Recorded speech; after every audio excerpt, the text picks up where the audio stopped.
भारत के लिए कंफ्यूजन क्या है, भारत के दर्शक ये समझें। म्यांमार को लेकर सबसे बड़ा कंफ्यूजन, म्यांमार की फौजी हुकूमत से संबंध जारी रखें या नहीं, सबसे बड़ा कंफ्यूजन नंबर 1। मैं चाहूंगा नीचे राहुल हमारी जितनी भी अभी शो की ब्रेकिंग है सब टिकर में चलवाएं। नेक्स्ट, दूसरा कंफ्यूजन चेंज करें, फौजी हुकूमत के साथ संबंध तोड़ते ही चीन उस पर हावी हो जाएगा। फौजी हुकूमत के साथ संबंध अगर हमने तोड़े तो चीन उस पर हावी हो जाएगा। नेक्स्ट, चेंज ओवर करें, मगर फौजी हुकूमत से संबंध मजबूत करने से भारत की छवि लोकतंत्र विरोधी लगेगी, यह भी समझें आप। नेक्स्ट, जो अभी हम आपको बड़ी देर से बता रहे हैं, खबर है कि क्वाड समिट में भी चारों देशों ने म्यांमार पर बातचीत की। मैं सीधे चलूंगा, यह है वो डेडलॉक जो सबसे बड़ा कंफ्यूजन है, और इसके लिए सबसे पहले मैं विष्णु सर के पास चलूंगा और फिर प्रोफेसर राजन के पास। सर, फौजी हुकूमत के साथ गए तो लोकतंत्र विरोधी कहलाएंगे, फौजी हुकूमत के अगेंस्ट में गए तो चाइना उनके पास एकदम डोरे डाल रहा है, वो चाइना की गोदी में जाकर बैठ जाएंगे। बहुत ज्यादा डिफिकल्ट सिनेरियो है सर ये।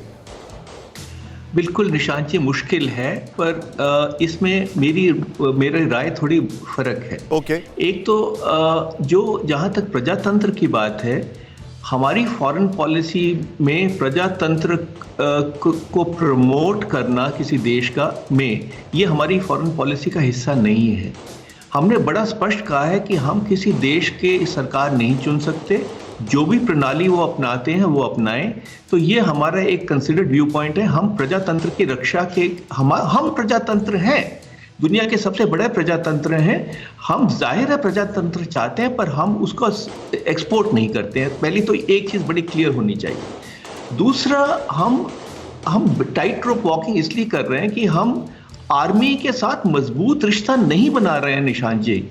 हम सिर्फ अपने राष्ट्र हित में जो भी सरकार है उसके साथ काम कर रहे हैं। तो ये बहुत बड़ा फर्क है। हम ये नहीं कह रहे हैं कि हम आपके साथ संधि करेंगे, अलायंस करेंगे, सपोर्ट करेंगे, हम ऐसा कुछ नहीं कर रहे। और ये हम चाहते हैं कि अगर हम उनके साथ ताल्लुकात तोड़ देते हैं तो ये ना म्यांमार के हित में ना हमारे हित में है। तो हम एक हकीकत को मान रहे हैं कि इस वक्त जो आर्मी है म्यांमार की वो ताकत में है। तो हमने अपनी चिंता जताते हुए कहा है कि हम जो भी पावर में होगा उसके साथ संबंध बनाए रखें।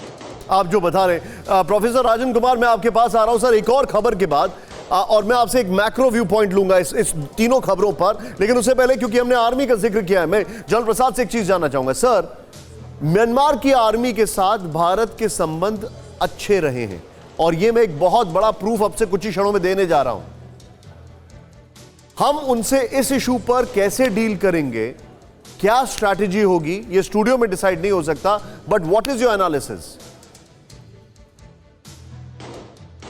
देखिए, भारत और Indian army and Myanmar army के बहुत क्लोज संबंध रहे हैं।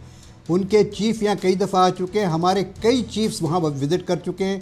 हमारे वहाँ हमारे मिलिट्री अटैचीज़ वहाँ रहते हैं, उनका मिलिट्री अटैची यहाँ रहता है, उनके संग हमारे बड़े अच्छे रिलेशनशिप हैं। और उनकी मिलिट्री की general manner of working is quite similar to the Indian army working. तो संबंध बड़े निकटतम हैं, the very close contact between the Myanmar army and Indian army. लेकिन मैं फिर कहूँगा, इस समय trump card is in the hands of the Chinese army.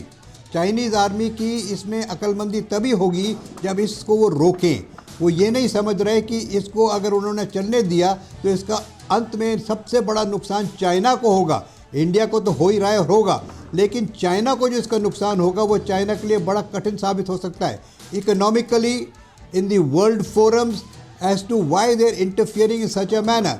तो मैं समझता हूँ कि China is capable today of stopping this nonsense in Myanmar, bring in peace there. इसमें इंडिया तो कोई खास रोल प्ले नहीं कर सकता, केवल इसके कि अपने बॉर्डर्स पर निगरानी रखें और जितने भी वहाँ से रिफ्यूजीज आते हैं उनको एक तरह से रखा जाए।